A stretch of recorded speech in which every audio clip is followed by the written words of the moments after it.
It's now time for Trivia Tracks with yours truly, Price Robertson.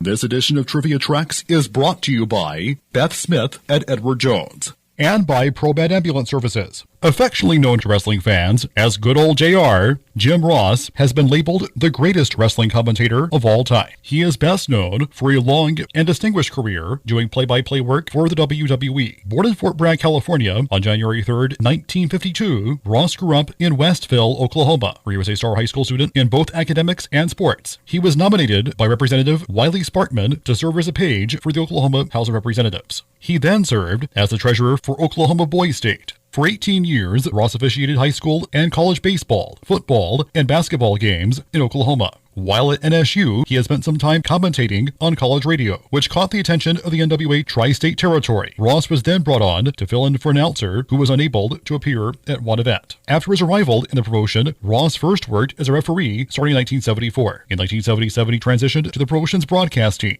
After Bill Watt's purchase of NWA Tri-State in 1982 and the subsequent rebranding to Mid-South Wrestling, Ross was promoted to lead play-by-play position and also became Mid-South Vice President of Marketing. During this time, he was able to call his very first NWA World Heavyweight Championship match, which featured Ric Flair and Ted DiBiase. When Jim Crockett Jr. bought UWF, as Mid-South was now called, in 1987, Ross joined the Crockett organization and began doing color commentary alongside David Crockett and Tony Schiavone. He continued to hone his skills as JCP became World Championship Wrestling, following the purchase of the regional promotion by Ted Turner. In 1991, WCW left the NWA, and Ross was teamed with former NWA broadcaster Bob Cuttle. In 1992, he also spent one season as a commentator on the Atlanta Falcons radio broadcasts. Despite a contentious relationship with Eric Bischoff, Ross worked his way up the WCW ladder to become head of broadcasting. In 1993, he was hired by the WWF, making his first appearance for the company at WrestleMania 9, but was let go after a year after suffering his first attack of Bell's palsy. He was soon rehired following Vince McMahon's indictment by the federal government on the matter of steroids. After McMahon was acquitted, Ross was let go by the WWF for leaking inside information to journalists and briefly worked for Smoky Mountain Wrestling.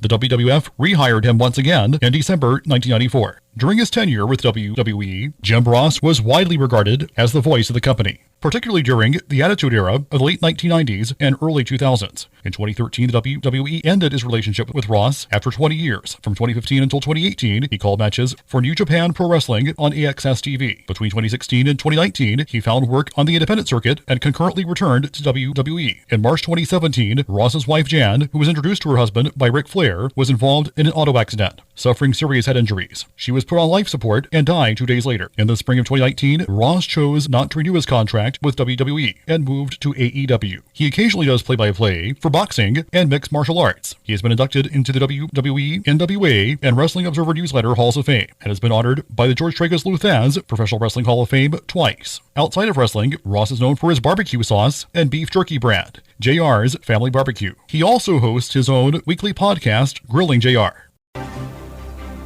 Till next time, I'm Price Robertson.